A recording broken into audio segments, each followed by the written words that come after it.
If a reaction is proceeding in this direction, we can say that the reaction will proceed in this direction also. So such a reaction is called as reversible reaction. Eventually what will be happening? The rate at which solid is getting converted into gas will be more. That is, forward reaction will be more. That is why you will be only able to see a small color here. We can say that the system has attained equilibrium when the rate of dissolution will be equal to the rate of crystallization.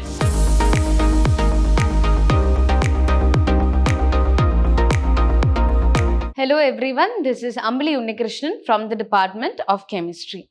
So today we are back with another new chapter, that is chapter 6 of your syllabus, Equilibrium.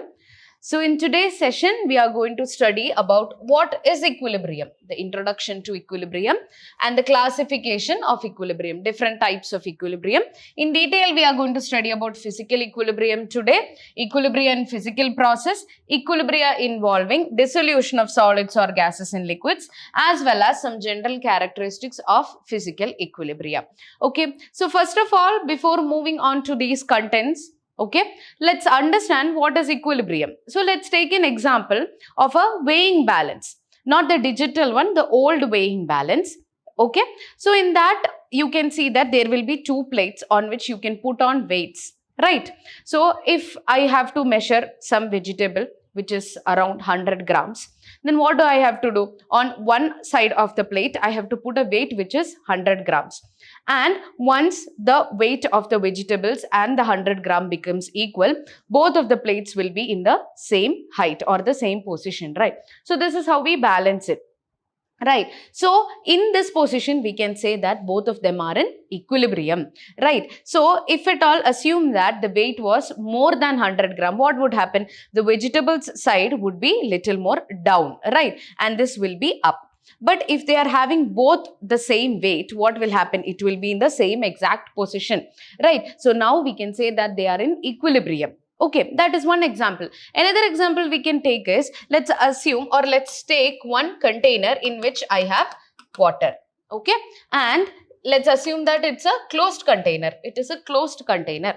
Okay, so once we start heating this, what happens? The water will start boiling. And water will start boiling and it will get converted into, yes, water vapors, right? That is, from liquid phase, it gets converted into vapor phase, right? And at the same time, another process is also happening. That is condensation. That is, from vapor phase, it is getting converted back into liquid phase as well, right? From here, that is, from liquid phase, it is getting converted into vapor phase, and from vapor phase, it is getting converted into liquid phase as well, as it is a closed container, right? So in this case, after a while, if we are checking the mass or volume of the water, it will be the same. It will not have been, it must not have been changed, right? It will be the same, right? Because it is a closed container. So now we can say that it is also in equilibrium, right? Water, if we are taking it in a closed container, it is in equilibrium. How come? Yes, the rate or the speed at which the evaporation process is happening, the exact rate at which the condensation will also take place. Okay,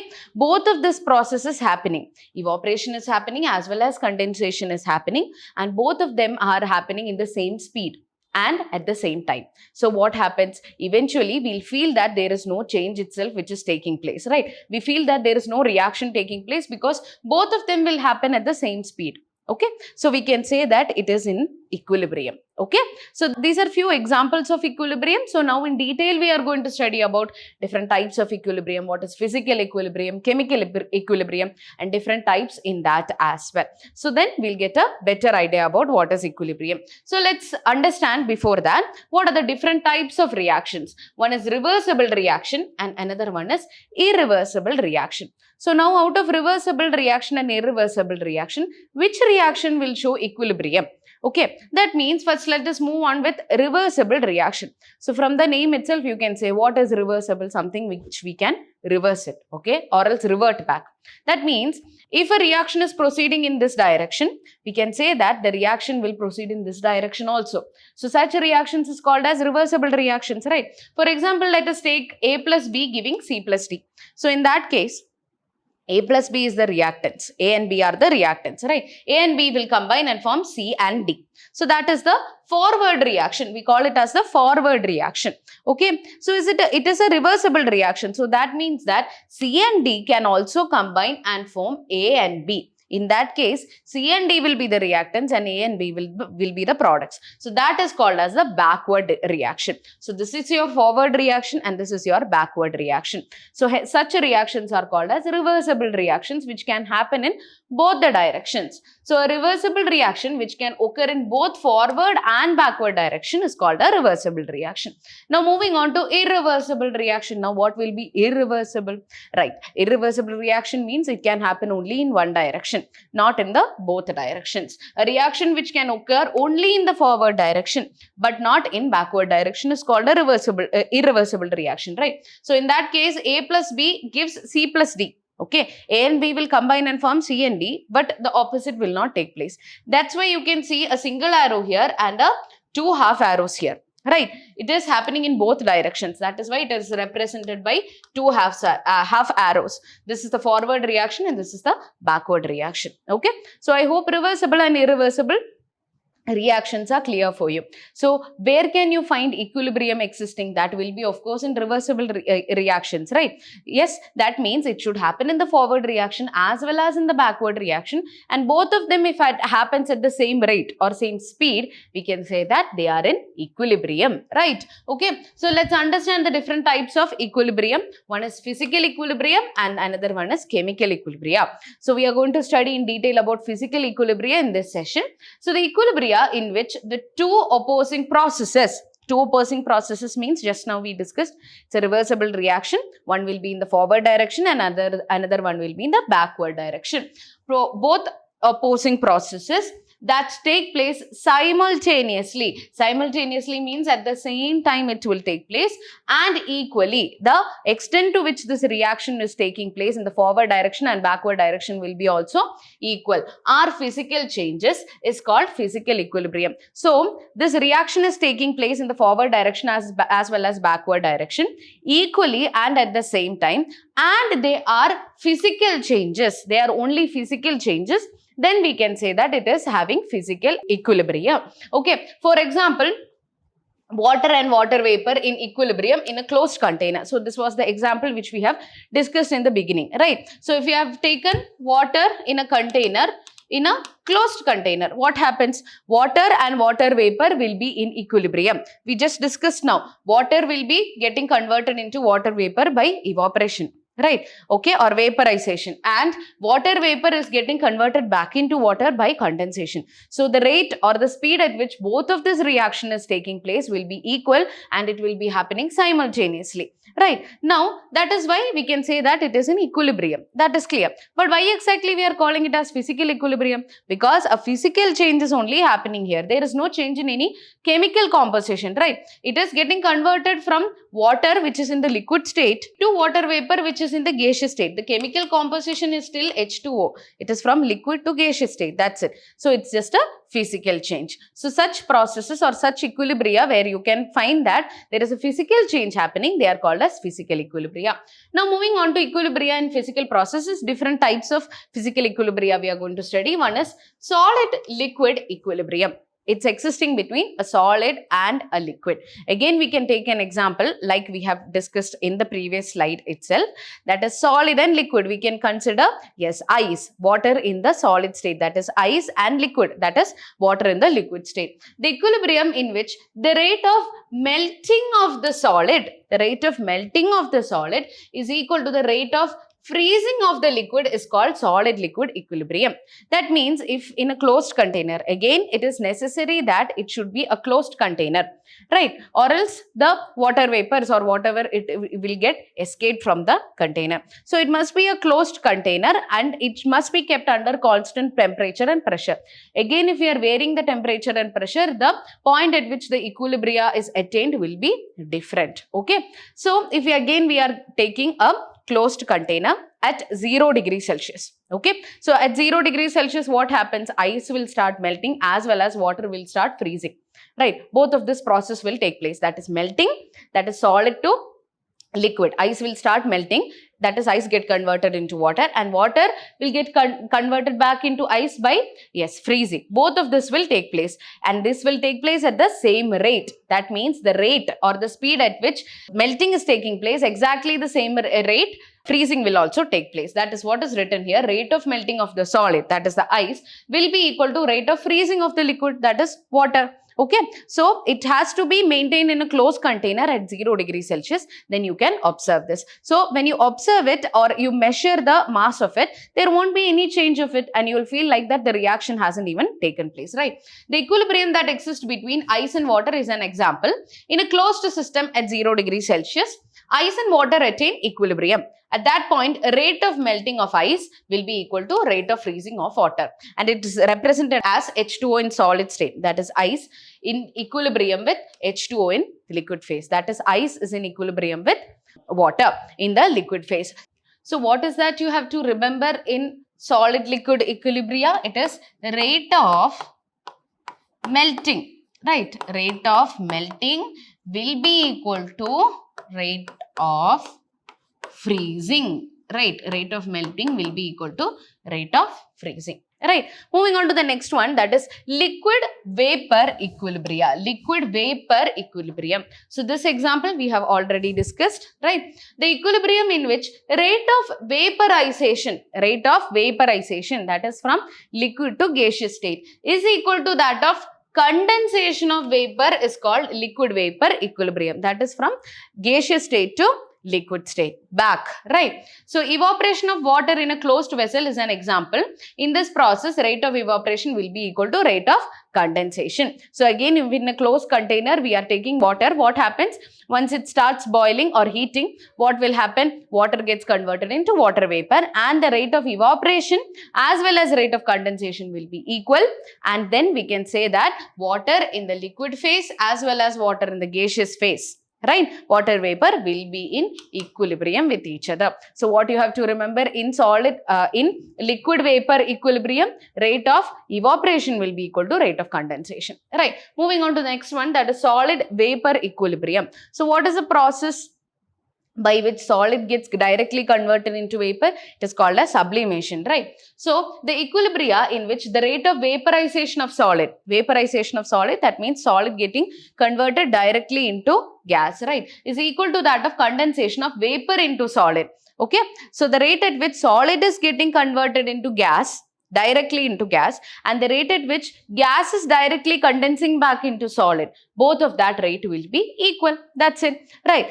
Yes, an example for it, the sublimation of iodine to iodine vapor and condensation of iodine vapor to solid iodine is an example for solid vapor equilibrium. Okay, so in this equilibrium, rate of sublimation of iodine is equal to rate of condensation of iodine. So that means that if in a test tube, if you are taking few iodine crystals, okay, we take a test tube and below that and inside that we are taking few iodine crystals. So iodine, what will happen? It will undergo sublimation. That is, this is iodine crystals which will be in the solid state. So it will start evaporating, or it will start getting converted into iodine vapors, that is in the gaseous phase. So what happens? It is a dark purple color. So what happens is, eventually in the beginning you can see a light purple color here, and after a while what happens? The rate of evaporation, that is from solid to gas as well as gas to solid, the rate will be equal. Then what happens is the color will be just the same throughout the test tube. So what can you say? We feel that the reaction is not taking place because both of the reaction is taking place actually, but it is happening in the same rate and simultaneously. So eventually what will be happening? The rate at which solid is getting converted into gas will be more. That is, forward reaction will be more. That is why you will be only able to see a small color here. Later it will be completely purple throughout the test tube. Why? Because yes, the rate of both of the reactions will become equal. So this is an example of solid vapor equilibria, right? Now moving on to equilibria involving dissolution of solids or gases in liquids. Now we are going to study about the equilibria when we are going to dissolve solids or gases in liquids. Okay, so when we dissolve any solid in liquid, what is the equilibria or how is the equilibria attained? Okay, so what are the forward reactions and backward reaction? How is the equilibrium attained? And how, when gas is dissolved in a liquid, what is the equilibrium attained? So let's discuss solid solution equilibrium. That is when we are going to dissolve a solid in liquid. Okay, when a slight excess of solid solute is added to a fixed amount of liquid solvent, some amount of the solid solute remains undissolved.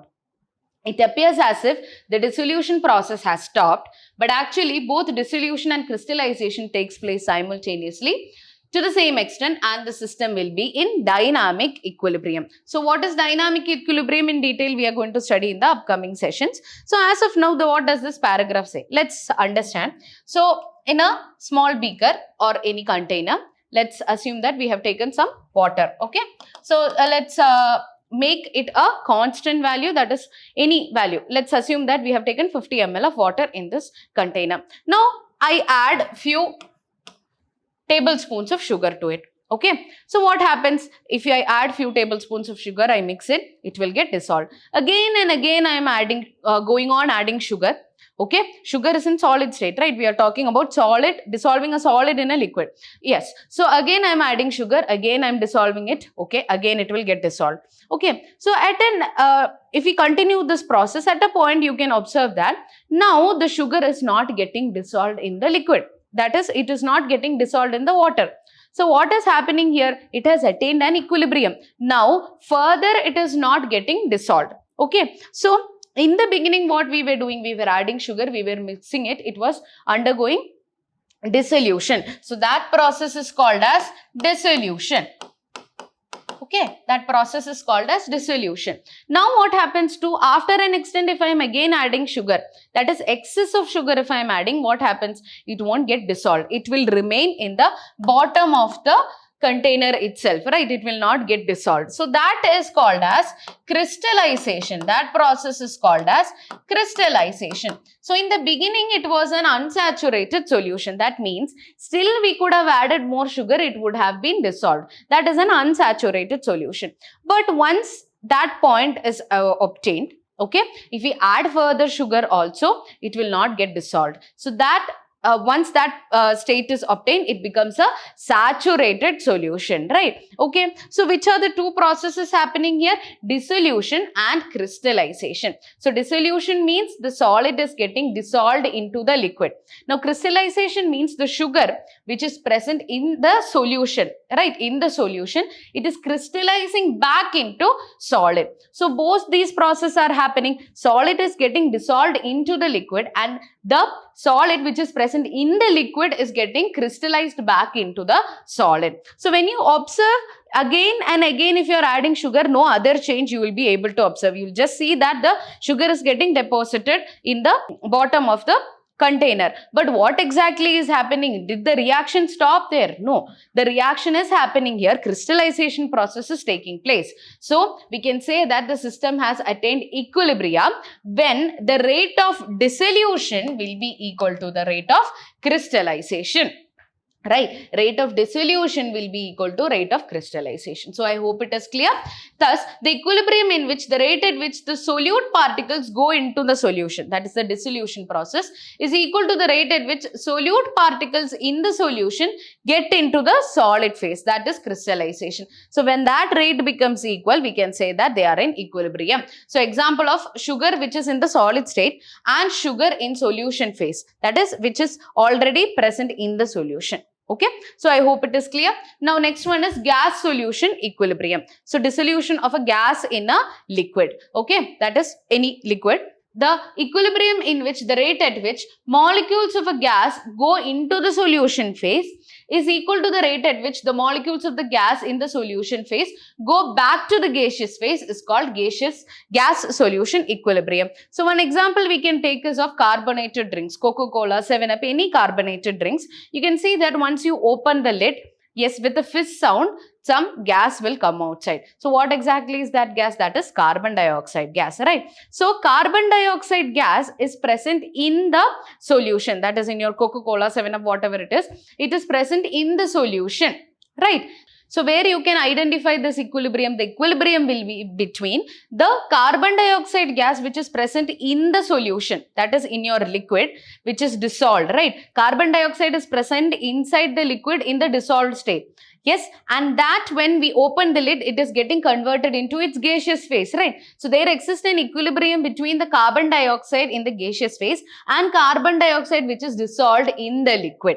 Right, okay. So to how much extent or how much mass of carbon dioxide we can dissolve in the liquid is based on a law which is called as Henry's law. So Henry's law states that the mass of a gas dissolved in a given mass of a solvent is proportional to the pressure of the gas above the solvent. So it means that when we open the bottle, we are able to hear that fizz sound and the carbon dioxide gas is coming out all of a sudden, because it is present that the carbon dioxide gas is being dissolved in the liquid under very, very high pressure. So suddenly when we open it, the pressure is coming out, the pressure is becoming low, and the gas, you can see that it comes out, right? Okay, so that is based on a law which is called as Henry's law. So when we increase the pressure, as the pressure becomes more and more mass of carbon dioxide we can dissolve in it. Okay, and hence what happens is solubility. Solubility means how easily the carbon dioxide can get dissolved in the liquid, right? That will also increase. So that means if you are increasing the pressure,